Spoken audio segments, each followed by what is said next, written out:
बुलढाणा जिल्ह्यातील सोयाबीन उत्पादक शेतकऱ्यांपुढे संकटांची मालिका सुरूच आहे. आधी बोगस बियाणांमुळे दुबार पेरणीची वेळ आली आणि आता त्यानंतर पावसाच्या खंडामुळे पिकांचं नुकसान झालं.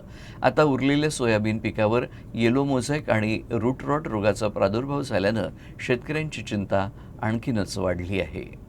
बुलढाणा जिल्ह्यात यंदा बोगस सोयाबीन बियाणांमुळे अनेक शेतकऱ्यांना दुबार पेरणी करावी लागली.